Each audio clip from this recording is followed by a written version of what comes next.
Good morning, students. যোৱাকালি আমি lesson 3 আৰম্ভ কৰিছিলোঁ from the diary of any Frank. তাতে আমি লাষ্টত চাইছিলোঁ এনি ফ্ৰেংকক জন্মদিনত কোনোবা এজনে এটা ডায়েৰী গিফ্ট কৰিছিলে আৰু সেই ডায়েৰীটো লিখিবলৈ আৰম্ভ কৰিছিলে আৰু সেই ডায়েৰীটো লিখাৰ উদ্দেশ্য আছিল যে তাই অতিবাহিত কৰা সময়খিনি যাতে সি কামত লগাব পাৰে ভালভাৱে, মানে ফ্ৰুটফুলি মানে যাতে সময়খিনি ভালকৈ পাৰ কৰিব পাৰে, কামত লগাব পাৰে। আজি নেক্সট পেজটো আমি পঢ়িম।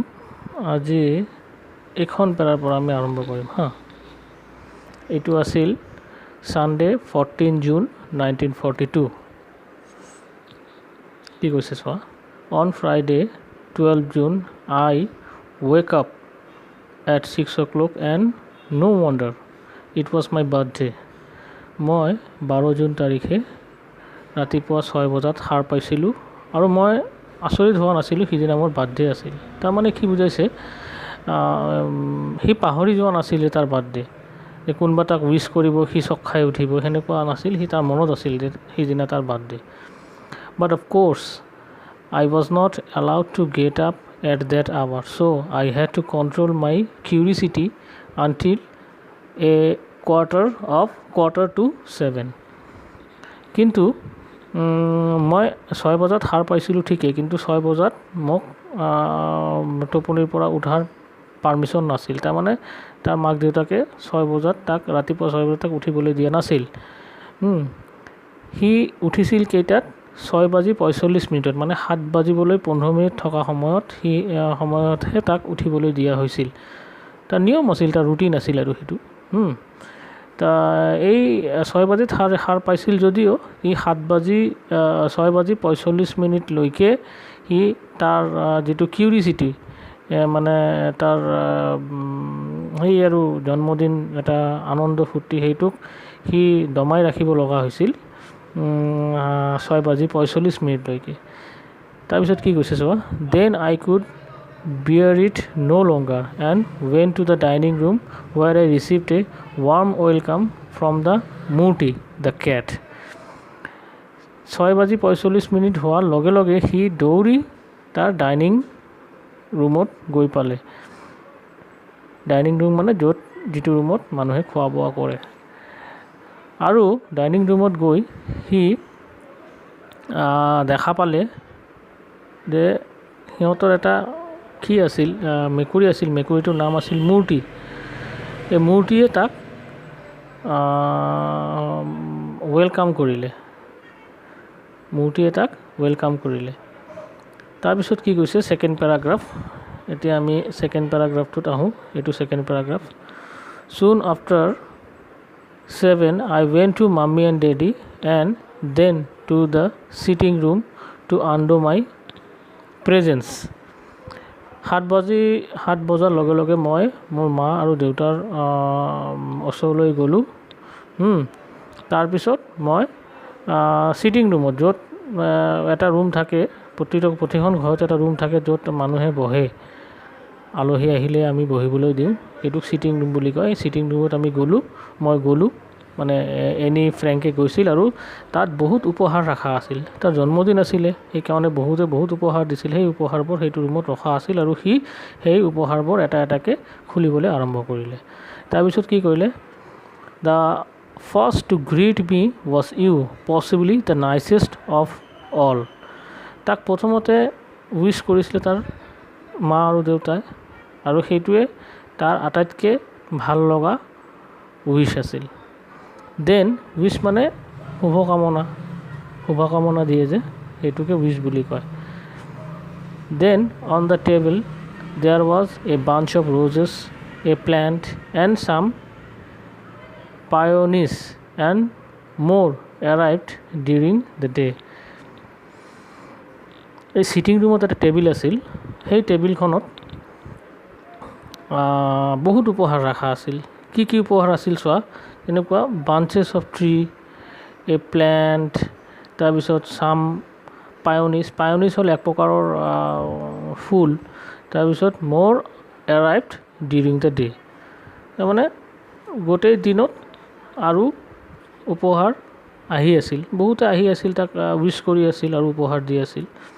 তাৰপিছত এইটো পেৰাগ্ৰাফ চোৱা, I got masses of things from mommy and daddy and was thoroughly spoiled by various friends.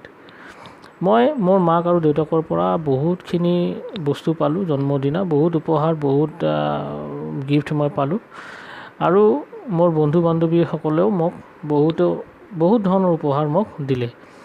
Among the other thing I was given camera obscura, a party game.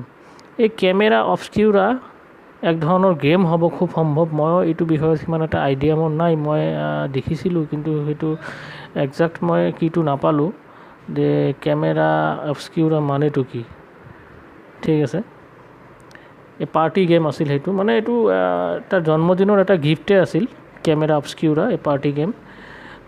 Lots of sweet, আৰু কি পাইছিল যেনেকুৱা lots of sweet, lots of sweet, chocolate, puzzle, a brooch. Sweet মানে মিঠা, তুমি জানা, chocolate মানে chocolate, সেইটোও জানা। এই পাজেল মানে সাঁথৰ, মানে কিছুমান পাজেল গেম আছে, সেই পাজেল সাঁথৰৰ কিতাপ পোৱা যায়, সেই কিতাপ পাইছিল। এই ব্ৰুচো এক ধৰণৰ মানে অলংকাৰ, যেনেকুৱা আমি মালা চুৰি এইবোৰ পিন্ধো, ব্ৰুচ এক ধৰণৰ অলংকাৰ। তাৰপিছত কি টেলছ এণ্ড, এইটো কি আছিল, tales and legends of Netherland, সেইটো এটা কিতাপ বাই জোচেফ কোহেন। সেইটো এটা কিতাপ, সেই কিতাপ এখনো সি গিফ্ট পাইছিল। আৰু ডেইজিছ মাউণ্টেন, এইটো কি হলিডে, এই উইজাৰ্ড বুক, ডেইজিছ মাউণ্টেন হলিডে এটা কিতাপ। কিহৰ কিতাপ আছিল, সেই যাদুৰ কিছুমান থাকে না, যাদু কাম কৰে, যাদু কিতাপ, মানে যাদুৰ নানা ধৰণৰ এক্টিভিটিবিলাক তাতে লিখা থাকে। এণ্ড চাম মানি, আৰু কিছুমানে তাক উপহাৰ হিচাপে পইচাও দিছিল। Now I can buy the myth of Greece and Rome grand. সেই উপহাৰ হিচাপে সি যে পইচাখিনি পাইছিল, সেই পইচাখিনি দি সি এতিয়া কি কৰিব, এখন কিতাপ কিনিব। কিতাপখনৰ নাম কি আছিল, the myth of Greece and Rome, বুজিছা? আচ্ছা, দেন এইটো পেৰাগ্ৰাফ আৰম্ভ কৰিলোঁ। Then Lais came to fetch me and we went to school. Lai তাৰ লগৰ বান্ধৱী, সি আহিল আৰু একলগ হৈ সিহঁতে দুয়ো স্কুললৈ গ'ল। During break I stood every one sweet biscuits and then we had to go' back to our lesson. During break মানে যেতিয়া মানে টিফিন হয় যে, আমি যে টিফিন বুলি কওঁ, আমাৰ প্ৰথমত 2-3-4মান ক্লাছ হোৱাৰ পিছত যে টিফিন হয়, তোমালোকে খেলা ধেমালি কৰা, সেই সেনেকুৱা টিফিন হৈছিল তেতিয়া সি চবকে মিঠা বিস্কুট চবকে দিছিল। সিদিনা তাৰ জন্মদিন আছিল যে, সেইকাৰণে সি তাৰ লগৰ বন্ধু বান্ধৱীসকলক মিঠা বিস্কুট খুৱাইছিল। আৰু টিফিন শেষ হোৱাৰ লগে লগে বিস্কিট খোৱা হৈ যোৱাৰ পিছত সিহঁতে আকৌ পঢ়া শুনা আৰম্ভ কৰিলে। লাষ্ট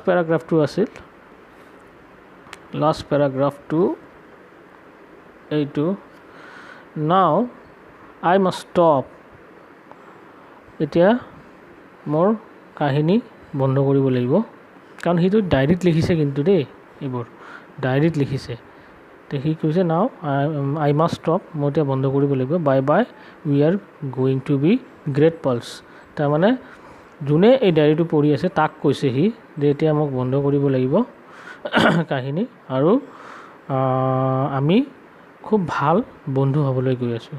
কথাষাৰ কাক কৈছে, যোনে ডায়েৰীটো পঢ়ি আছে তাৰ লগত এনি ফ্ৰেংকৰ ভাল বন্ধুত্ব এটা হ'বলৈ গৈ আছে। কাৰণ এনি ফ্ৰেংকে কথাখিনিতো যোনে কিতাপখন ডায়েৰীখন পঢ়ি আছে তাক কৈ আছে, আল্টিমেটলি তাৰ লগত এনি ফ্ৰেংকৰ ভাল বন্ধুত্ব ৰিলেশ্যন এটা হ'বলৈ গৈ আছে।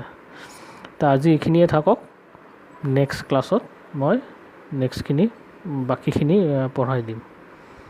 Thank you, have a nice day.